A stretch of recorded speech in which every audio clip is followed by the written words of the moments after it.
एक बाप अपने 13 साल के बच्चे को, मासूम बच्चा जिसकी कोई खता नहीं, जिससे बाप नाराज नहीं, जिसने कोई गलती नहीं की, वो तड़पता होगा बच्चा, चीखता होगा बच्चा, और इच्छा क्या कि बस भाई फंस जाए। ये मानवता की निकृष्ट। नमस्कार, स्वागत है आप सभी का हिंदुस्तान 24 पर और मैं आप सबके साथ विपिन चौधरी।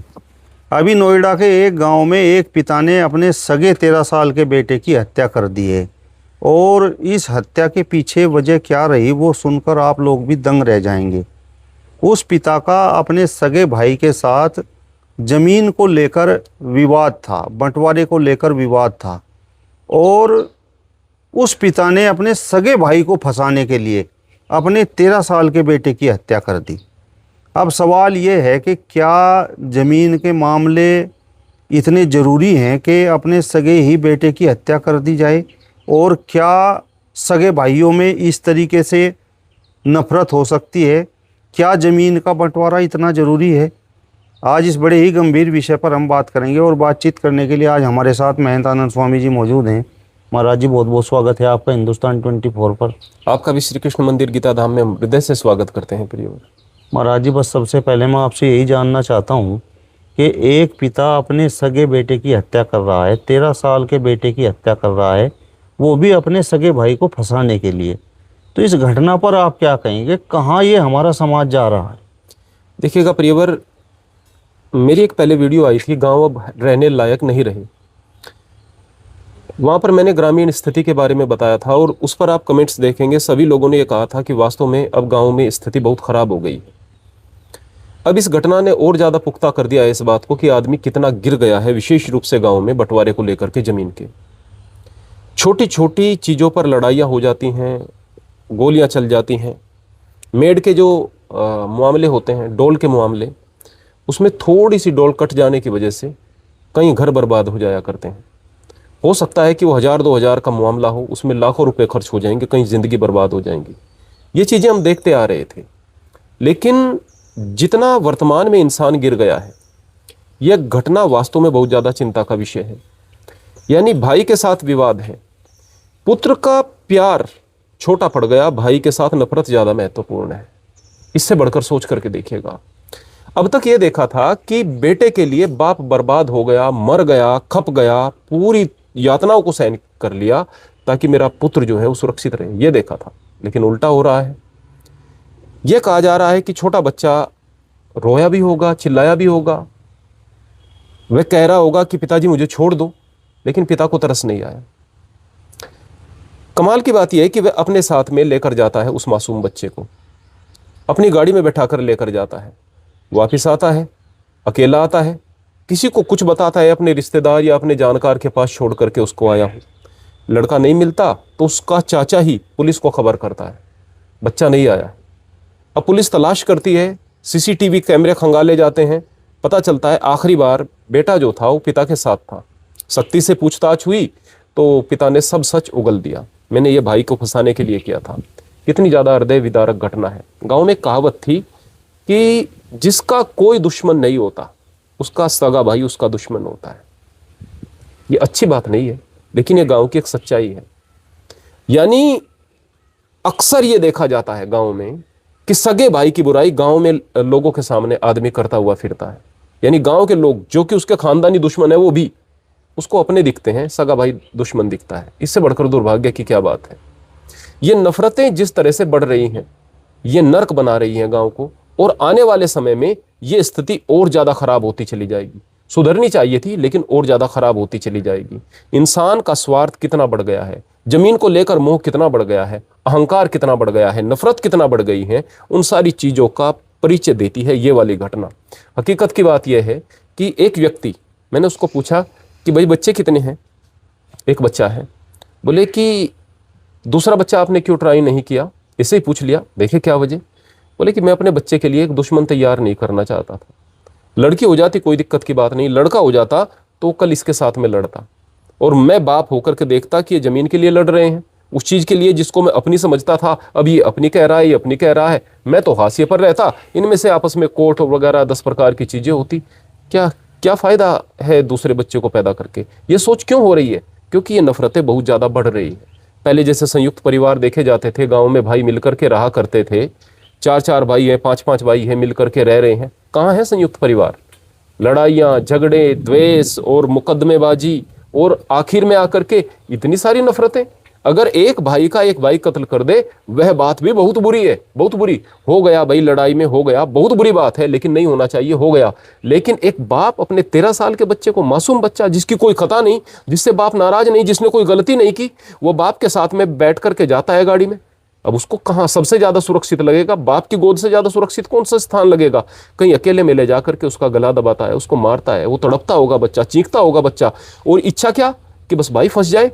ये मानवता की निकृष्ट से निकृष्ट घटना है मानवता की। इससे बढ़कर और ज्यादा बुरा कलयुग आप नहीं देख सकते हैं। मतलब एक बाप की जो अपने सगे भाई के प्रति नफरत थी, तो उसकी बलि वो 13 साल का बेकसूर मासूम चढ़ गया। जी हाँ, मैं आपको एक और भी चीज़ बताता हूँ, एक और चीज़ बात बताता हूँ प्रियवर। हम भी किसान रहे हैं, हमारे पास 22 बीघा ज़मीन थी। पैतृक के विषय में बात करूँ, आज तो चलो खैर चीज़ें बहुत ज़्यादा अच्छी हैं, लेकिन मेरे गांव के लोग भी इस वीडियो को देखेंगे। कोई एक आदमी बता दे कि हमने कभी गांव से सरकारी कोटा लिया है। बड़े आदमी भी जो उनसे बनते हैं वो भी कोटा लेते हैं, गाँव में जो कोटा आता है वो लेते हैं। हमारा राशन कार्ड भी था, या गाँव का डीलर है, कोई कमेंट करके बताए हमारी वीडियो पर कि हमने कभी कोटा लिया है। हमसे कोई इस बात को बताए कि हमारा बेटा स्कूल में पढ़ता था या हम पढ़ते हैं, हमने वजीफे का फॉर्म कभी भरा है क्या? कभी नहीं भरा। कोई हमें सोसाइटी में यह बता दे कि हमने सोसाइटी से उधार खाद उठाया है क्या? कोई यह बता दे कि क्रेडिट कार्ड हमने लिया है क्या? एक दिन के लिए भी नहीं लिया है। जिंदगी अच्छे से चली है, अच्छा खाया है, अच्छा पहना है हमेशा से। जब मैं जवान था बड़े अच्छे तरीके से कपड़े पहनता था। अभी तो दीक्षा लेकर के मैं 10 साल से यहाँ पर धर्म की सेवा में हूँ। बड़े अच्छे तरीके से रहता था। जिंदगी इस तरह से जी है जो कि एक बढ़िया अमीर आदमी जीते हैं। 22 बीघा जमीन में कोई खेती बाड़ी के अलावा कोई दूसरा काम नहीं हुआ करता था उन दिनों। पिताजी खेती बाड़ी करते थे और कोई दूसरा काम नहीं था। हमारे सामने खुशहाली क्यों थी ये बताइएगा? क्योंकि कोई झगड़ा नहीं था किसी के साथ, कोई कंपटीशन किसी के साथ में नहीं था, कोई किसी, सब अपना अपना काम करते थे, सही प्रकार से जीवन जीते थे, कोई दिक्कत नहीं थी। ये दिक्कतें कहाँ पर आती हैं गाँव में? ये सरकार या दूसरी चीज़ों को तो हम ब्लेम करते हैं। मैं एक छोटी सी बात बताता हूँ। शहर के कुछ लोग मिलते हैं, मिल करके ये व्यक्ति गुजरात का है, ये व्यक्ति महाराष्ट्र का है, ये व्यक्ति वहाँ का है, ये व्यक्ति वहाँ का है, कुछ मिल करके बैठते हैं एक स्थान पर और कंपनी बना लेते हैं। बोले जूते लखानी कंपनी के हैं, ये बाटा कंपनी के हैं, ये घड़ी रोलेक्स की है, ये HMT की है, ये फला कंपनी, ये फला कंपनी, ये सैमसंग का मोबाइल है, सैमसंग कंपनी का है। कंपनी का मतलब कुछ लोग मिल गए हैं, मिल करके एक आपने स्टार्टअप शुरू कर दिया है। वो लोग जो मिले हैं वो तो अलग अलग शहरों के हैं, एक बिरादरी के हों ये भी जरूरी नहीं, वो भी मिल करके काम कर रहे हैं तो तरक्की कर रहे हैं। और यहाँ पर हो क्या रहा है? यहाँ भाई तो तुम्हारे माँ बाप से जन्म लिया है ना, तुम्हारा खून है, उसी गर्भ से तू आया है, उसी गर्भ से तेरा भाई आया है, उसी बाप का तू खून है, तो उसके साथ मिलकर नहीं रह सकता है। एक व्यक्ति के पास में जमीन थी, मान लिया 20 बीघा, है ना, और भाई था, वो अकेला था बंदा। अब उसके पास दिक्कत ये मैन पावर की कमी थी। अब अगर उसके बच्चे जो हैं वो 2 भाई हो गए तो 2 आदमी हो गए ना, तो और ज्यादा तरक्की होनी चाहिए। अब उनके 2 बच्चे हो गए, अब कितने हो गए आदमी? वो 2 भी खुद हैं अभी, और उनके 2 बच्चे भी हैं, अब वो 4 बच्चे हो गए, 6 लोग हो गए ना, तो तरक्की होनी चाहिए ना। लेकिन होता क्या है? अब वहां तक तीसरी पीढ़ी तक आ जाओ, 10-10 बीघा जमीन वो बटेगी, फिर वो आगे जो जमीन है वो 5-5 बीघा बट जाएगी। अगर आगे भी केवल 2 बच्चों की बात करूं, आगे 2.5 बीघा बट जाएगी वो। अब उसमें वो खेती करेंगे या घर बनाएंगे या क्या करेंगे? अगर वो एक साथ रहते तो ज्यादा हाथ हो जाने से उसी खेती में ज्यादा काम होता। एक ट्रैक्टर काम करता, एक ट्यूबवेल काम करती, एक घास मशीन काम करती। अब घास मशीन अलग चाहिए, पशुओं के लिए अलग स्थान चाहिए, अलग अलग आपको साधन चाहिए, अलग अलग ट्यूबवेल चाहिए, बिल आप अलग अलग देंगे। और कमाल की बात ये कि घर पर अगर कोई व्यक्ति अकेला होगा तो वो कहीं इधर उधर जाएगा, अरे मैं तो पीछे घर पर अकेला हूं, रात को वापस लौटना है, सुरक्षा नहीं है, अकेले हो गए। इतने सारे परिवार के रहते अकेले हो गए। ये मानसिकता कहां से आई भाई? परिवार बढ़ने से तरक्की खत्म नहीं होती, ये नफरतें बढ़ने से तरक्की खत्म हो रही है। वरना आदमी बढ़ते, मैन पावर की तो कमी सबसे बड़ी है खेत में, आदमी नहीं मिलते। अगर संयुक्त परिवार रहे तो आदमियों की कोई कमी थोड़ा ही रहती।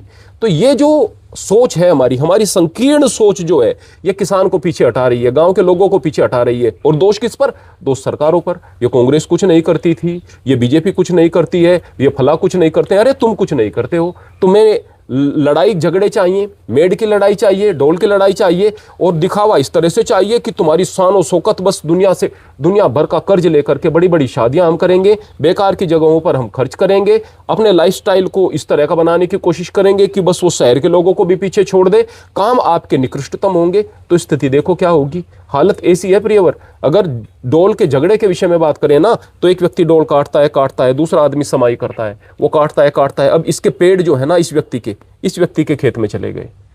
स्पष्ट रूप से ये व्यक्ति कहेगा, मना नहीं कर पा रहा, ये पेड़ किसके हैं, उसके हैं। ये डोल कहाँ पर है कि यहाँ पर है, कि डोल यहाँ पर है तो क्या है सही है कि हाँ डोल यहीं पर है। ये पेड़ इधर कैसे आ गए, हमें नहीं पता कैसे आ गए। अब गांव के लोगों को बुलाओ आप, उनसे पूछें भाई इसके खेत में डोल से इधर पेड़ कैसे आ गए, भाई हमें नहीं पता है, हम तो ये काम कर सकते हैं। गांव के लोग कहेंगे कि भाई थोड़ा सा इसको इधर उधर करके बीच से में कर देंगे। एक यहाँ पर रास्ता है, इधर खेत है, इधर खेत है। अब ये काटता गया, रास्ता इधर 15 फुट का था, ये व्यक्ति यहीं पर खड़ा है, ये काटता गया, रास्ता 7 फुट का रह गया। अब रास्ता जब पक्का बनने के लिए आएगा ना, जब पक्का बनने के लिए आएगा तो लोग कहेंगे कि भाई ये पक्का रास्ता कैसे बनेगा, कि भाई ऐसा है कि 2 फुट इधर सरका दो, 2 फुट इधर सरका दो। ये फैसला हो गया।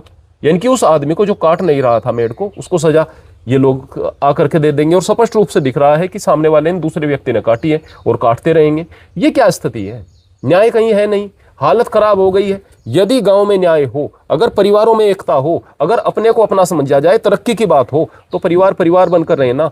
नफरत इतनी बढ़ गई है गांव के लोगों में, नफरत इतनी बढ़ गई है कि अपने बेटे की बलि दे रहे हैं केवल इसलिए कि भाई को मिट्टी में मिला दिया जाए। इससे बढ़कर और क्या दुर्भाग्य की बात हो सकती है। ये जो अहंकार है ना, ये चरम पर है, अहंकार चरम पर है। और कमाल की बात, स्वार्थ चरम पर है, नफरतें चरम पर है। जब भी आप अपनों की बुराई गैरों के सामने जाकर कर रहे हो, तो ये समझिएगा कि आपके विनाश का चक्र शुरू हो चुका है। और स्थिति तो यह है कि अपनों को फंसाने के लिए आप अपने बेटे की हत्या कर रहे हैं। इससे बढ़कर तो और कोई स्थिति नहीं हो सकती। यह निकृष्टतम घटना है, इससे बुरी घटना और कुछ हो नहीं सकती। और यह नंगा सच दिखाती है गांव के लोगों का, नंगा सच। भले ही आप कहते रहें कि गांव में तो कोई आदमी की सड़ी हुई लाश नहीं मिलती, अरे छोटी इकाई होती है, और मरने पर तो सभी लोग इकट्ठा हो जाते हैं। यहाँ पर यही काम कर देते हैं, जो कोई एक आध चीजें सही भी हो सकती हैं। नेचर बहुत अच्छा है गांव में, प्रकृति बहुत अच्छी है, लेकिन आदमी सोच बहुत घटिया हो चुकी है भाई, बहुत घटिया सोच हो चुकी है। शहर में बुरे लोग हैं, ऐसी बात नहीं, लेकिन ये जो राजनीति, ये जो लड़ाई, ये झगड़े, हमने देखा है कि अगर किसी की कहीं पर प्लॉट पड़ा है तो दूसरा व्यक्ति सहयोग के साथ में आराम से वहां पर नींव वगैरह बना लेता है, इतनी दिक्कत की बात नहीं। कब्जे वहां पर भी हो जाते हैं, कुछ गांव के गए हुए लोग ही ज्यादातर कब्जे करते हैं। मेरे यहाँ पर देहरादून में बहुत सारे लोग हमारी तरफ से गए जो कब्जे कर रहे हैं, गांव के लोग हैं, जो गांव के नेता हैं, वो कब्जे शहरों में जाकर के कर रहे हैं। शहर का आदमी अपना काम करने वाला, उसको अपनी सीमा तक मतलब है। तो मेरा कहने का मतलब है, अपनी सोच को जब तक हम दुरुस्त नहीं करेंगे ना, तो हम राक्षस होते चले जाएंगे। और राक्षस क्या कहेंगे, इससे बढ़कर तो राक्षस होने का भी कोई उदाहरण नहीं हो सकता जो ये घटना यहाँ पर दर्शाती है। महाराज जी, आप तो बोल रहे हैं कि भाई एक भाई दूसरे सगे भाई की जान का दुश्मन बना हुआ है, लेकिन हमने कुछ ऐसे भी गीत सुने हैं जिसमें जो गीत गाने वाले हैं, जो लेखक हैं, वो इस तरीके से समझाते हैं कि भाई के ऊपर भाई की चौड़ी छाती हुआ करे। वो जो जमाना था ना, मैं भी तो यही कह रहा हूं, पहले भी मैंने वीडियो में कहा, वो जो जमाना था, वो जमाना कुछ और हुआ करता था। वो जमाना ऐसा जमाना था प्रियवर, मैं आपको बताऊं कि भाई ही नहीं, लोगों में एकता हुआ करती थी। लोगों के पास संसाधन कम थे, वो उस पर आश्रित था, वो उस पर आश्रित था। आज संसाधन सबके पास ज्यादा हो गए, लोगों ने दूसरे लोगों से मतलब बंद कर दिया। स्थिति हमने ये देखी है, अपने बचपन में ये स्थिति देखी है कि देखो भाई छोल लगी हुई है, चलो भाई सभी लोग उनके गन्ने को छुलवाएंगे और उनका गन्ना निपट जाएगा, फिर वो इनके छुलवा देगा। हमने ये देखी, हम इसका बुश डुबाएंगे भाई, इकट्ठा होकर के चुटकियों में हो गया, हम उसका करवा देंगे। किसी के पास हल है तो किसी के पास में बैल है, किसी के पास में सुहागा है, एक दूसरे से ले दे करके काम चल रहा है, एक दूसरे के सहयोग से चीजें हो रही हैं। सभी लोग अगर मनोरंजन करने की बात करें, एक दूसरे के पास बैठते थे, अपने सुख दुख की बताते थे, कोई मनमुटाव होते थे वो दूर हो जाते थे, गिले शिकवे होते थे वो दूर हो जाते थे। आज सब मोबाइल में है या टीवी में है, उस चीज की जरूरत नहीं, सबके पास अपने अपने साधन है, मन में नफरतें बढ़ रही हैं, किसी के प्रति कोई गलतफहमी है, सामने जाकर कोई किसी से कुछ पूछता नहीं, कहता नहीं, वो गलतफहमियां बढ़ती चली जाती हैं, ये दूरियां हो रही हैं। तो जब सामाजिक दूरियां बढ़ रही हैं, घर की भी दूरियां बढ़ रही हैं, आदमी का स्वार्थ बहुत ज्यादा बढ़ रहा है, प्रेम भाइयों में नहीं रहा, संयुक्त परिवार देखने को नहीं मिलते। पहले मिलते थे, पहले लोग इकट्ठा होकर के रहते थे, लेकिन आज नहीं मिलते हैं। आज तो स्थिति इस तरह की है कि माँ बाप बच्चों को रखने भारी हो जाते हैं अपने साथ में। और पहले ऐसा होता था कि भाई 10 भाई हैं, मिल करके रह रहे हैं, 5 भाई हैं, मिल करके रह रहे हैं, परिवार में 50 सदस्य हैं, मिलकर रह रहे हैं, बहुएं हैं, बांट करके काम कर रही हैं। मैं रोटी बनाऊंगी तो तू बर्तन मांजेगी, मैं इधर घर साफ करूंगी अपने अलग अलग, और वो काम को रोटेट भी कर रहे हैं, बदल भी रहे हैं, खेत में भी काम ऐसे हो रहे हैं। वो जमाना कुछ और हुआ करता था। मेरे एक रिलेटिव है, मैं उनके पास में जाया करता था, उनके पास एक घेर हुआ करता था, उसमें एक ही कमरा था, एक बड़ा सा पेड़, उसके नीचे जा करके बैठते थे, गाँव के लोग भी आते थे, एक हवेली थी, वहाँ पर सभी भाई मिल करके रहते थे, बड़ा अच्छा लगता था। आज सब की अलग अलग हवेलियां बन गई हैं, आज सबके पास में अलग अलग घेर बन गए हैं, अलग अलग सुविधाएं हो रही हैं। अगर किसी के पास चले जाएं तो कोई मिलता नहीं, सभी अपने घरों के अंदर हैं, और अगर किसी से पूछें तो सबके चेहरे पर उदासी है और सभी एक दूसरे की बुराई कर रहे हैं, उसने ये कर दिया, ये कर दिया, और पहले उस एक हवेली में रहते हुए सभी लोग प्रसन्न थे। तो आज हमने जो चीजें खो दी हैं वो गांव के स्वरूप को पूरे तरीके से विकृत कर दिया है, और उसके बढ़ते हुए परिणाम ये सामने आ रहे हैं, जो कि नोएडा की घटना है, ऐसी घटना है। महाराज जी, क्या इस प्रगतिशील समाज में एक बाप के लिए अपने बेटे की जान से बढ़कर जमीन हो गई है, और उस बेटे की जान पर अपने भाई के प्रति नफरत हावी हो गई है? देखिएगा, जब रावण के विषय में बात करें तो वो बहुत विद्वान आदमी था, बहुत शक्तिशाली था, लेकिन उसका बेटा अक्षय कुमार मारा जाता है, प्रहस्त मारा जाता है। मेघनाथ कहता है कि अगर मैं भी मारा गया ना तो समझ लेना अजय है, क्योंकि उसके सामने मेघनाथ के कोई नहीं टिकता था। इंद्रजीत कहते थे, इंद्र को भी हरा देता था। मैं भी मारा गया तो समझ लेना कि अजय है सामने वाले, तब तो रुक जाना। वो भी मारा गया। कुंभकर्ण जैसा भाई मारा गया, समझाता रहा उसको। अब देखा भाई, कुंभकर्ण कोई छोटी मोटी शक्ति तो थी नहीं, सब कुछ विनाश कर दिया। किस चीज के कारण? अहंकार के कारण। अहंकार तो उस जमाने में भी बढ़ गया तो विनाश कर देता था। आज अहंकार बढ़ेगा तो वो ऐसा ही करेगा। अहंकार विनाश करता है। जब अहंकार बढ़ता है तो अहंकार ही प्रिय हो जाता है आदमी को, और कुछ प्रिय नहीं रहता, अहंकार ही प्रिय हो जाता है। रावण में और कोई विशेष कमी नहीं थी, ज्यादा कमियां नहीं थी, कमी सबसे बड़ी यही थी कि अहंकार बहुत ज्यादा था। और कहा जाता है कि अहंकार का और ईश्वर का, है ना, कहते हैं भगवान का और अभिमान का तो हमेशा से बैर रहा है। तो जाहिर सी बात है कि हम राक्षस होते चले जाते हैं जब इस तरह का अहंकार हावी होता है। ये मैं की लड़ाई, ये मेरा की लड़ाई, ये अहंकार की लड़ाई, ये संसाधनों की लड़ाई, ये कलयुग में बहुत बड़ा ऊंचा स्थान लेती जा रही है, और प्रत्येक आदमी के अंदर राम नहीं रावण का वास होता जा रहा है। चलिए, तो महेंद्र आनंद स्वामी जी को आपने सुना। फिलहाल इस वीडियो में बस इतना ही। अगली वीडियो में फिर आपसे मुलाकात होगी। तब तक बने रहिए हिंदुस्तान 24 के साथ। नमस्कार।